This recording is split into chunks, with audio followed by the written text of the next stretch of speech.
The wind stung with the foretelling of winter as leaves spiraled down in storms of crimson and gold. I walked faster, each step haunted by the feeling that something unseen followed me through the trees. Maybe it was just my mind, or maybe the forest itself had grown hungry. The branches reached out like fingers, brushing my coat, tugging at my sleeves, whispering things I couldn't quite hear. That night still burns in my memory, the night my boy Ezra saw her. He had gone into the woods for water, and when he returned, his face was white as ash. He said he'd seen Edith Sinclair by her hearth, chanting in strange rhythms and worse.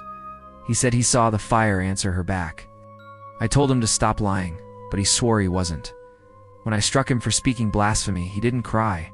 He just stared at me, his small eyes wide and hollow, as if to say, "You'll see." The next morning, Ezra was gone. I searched the house, the yard, the well-nothing. By nightfall, the whole town was calling his name, torches waving through the trees. Every able-bodied man joined the search, led by Nehemiah Burroughs, the blacksmith, a man of great strength and even greater pride. It was he who found my son first, trembling, scratched, wild-eyed, and carried him home. I remember the crowd surrounding us as I pulled Ezra into my arms.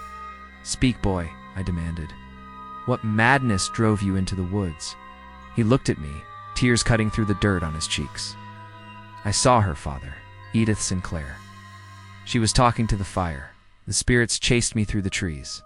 She's a witch." The crowd murmured. Nehemiah scoffed, his arms crossed. The boy's imagination runs wild. "Joseph, get him in line, we've no time for ghost tales with winter coming." I nodded, ashamed. I told Ezra to stop lying, that he'd bring ruin with his foolishness. He tried to speak again, but "Father," and before I knew it, my hand met his cheek. The sound echoed like a gunshot in the cold air. That was the last night I saw him alive. The next morning, the fire had gone cold. His bed was empty. I thought he was out fetching wood, but by noon my stomach had turned to stone. By dusk, dread filled my lungs. I found myself knocking at Edith Sinclair's door, ready to apologize, perhaps, for my son's words. She opened the door halfway. She was young, no older than 30, and beautiful in a quiet way. Her hands were stained with herbs, her apron dusted with ash. She smiled softly, almost kindly. "It's no trouble," she said when I spoke of Ezra. "Boys will be boys," before I left. She looked at me and said something that lingered long after I walked away. "Enjoy these times while they last, Joseph. One day you'll miss them. At the time, I thought it was just sympathy. Now I know better." That evening, Ezra did not come home. By nightfall, the torches were lit again. We searched until the moon bled into dawn. Nehemiah stood by my fire, eyes low, muttering, "We'll search again tomorrow." But the next day brought sickness of fever, a rot that crawled through our small town like smoke through rafters. Some said the water had soured. Others whispered of curses.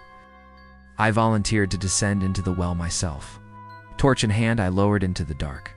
The air grew thick, the stones slick with moss. About 30 feet down, the rope stopped. I leaned forward and saw something floating on the black surface. I nudged it with my boot. It turned. I saw his face. Ezra, my boy, my only child. The scream that tore from me wasn't human. It was the sound of something breaking a heart, a mind, maybe both. They pulled his body up, limp and bloated, eyes wide open, lips parted as if he'd been trying to call for me. After that, time stopped meaning anything. I drank, I prayed, I cursed God. I thought of Edith's words, "You'll miss him."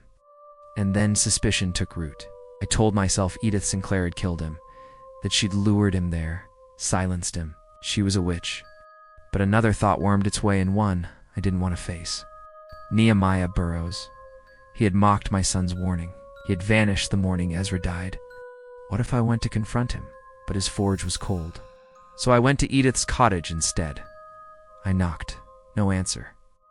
I circled around, heart pounding, and peered through the same window my son had looked through that night. Inside, in the firelight, I saw them. Nehemiah and Edith, twined together, bodies moving in rhythm, her hair like a halo of flame. His hands clutching her as if possessed. I stumbled back, bile rising in my throat. The world tilted. Rage filled me until it became something holy. I stormed into the town square, Nehemiah chasing after me, shouting. The crowd gathered. I raised my voice.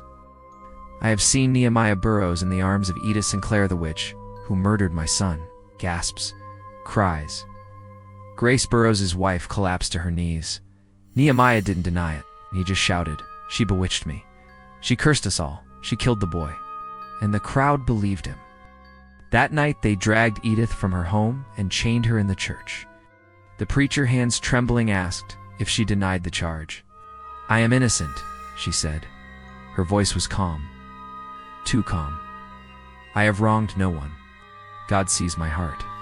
But I could not hear reason. I rose, my voice raw. "You said I'd miss my son. You knew he'd die.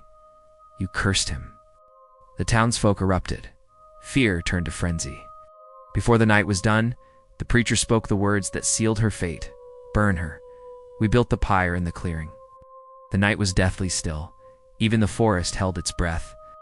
When we chained her to the stake, she looked not at Nehemiah, nor the preacher, but at me. "You could have been a good man, Joseph," she said softly. "Had you loved your son more than your pride?" Then her eyes burned with fury. "Mark me well. My death will not end this. My fire will be your reckoning." Nehemiah lit the torch. Flames crept up the wood. She did not scream. She sang. A language none of us knew, ancient, echoing, alive. The wind howled. Sparks spun like stars. The fire turned gold, then white. Her voice thundered. "Samhain, let the old gods judge you all." The ground shuddered. The air grew thick with smoke and screams. Fire leapt from roof to roof, as if alive. The forest itself ignited, branches bursting like dry bones. I fell to my knees as the town burned around me. Edith's figure towered in the flames, no longer flesh, but something greater. A goddess of wrath and fire. Her eyes glowed like coals. Her voice was the storm. "You burned the innocent," she roared. "Now burn with them." The river rose in black waves. The fields caught fire. The sky itself turned red. Every scream, every prayer was swallowed by the inferno. And when it was over, when dawn came gray and hollow, nothing remained. Just ash. Just silence. I don't know why I survived. Maybe mercy. Maybe punishment. Sometimes when the wind moves through the ruins, I swear I hear her whisper, soft and close. "Enjoy these times while they last, Joseph. One day you shall miss them." She was right. I miss everything, my boy, my town, and my faith. All turned to ash. Every choice leaves ashes behind.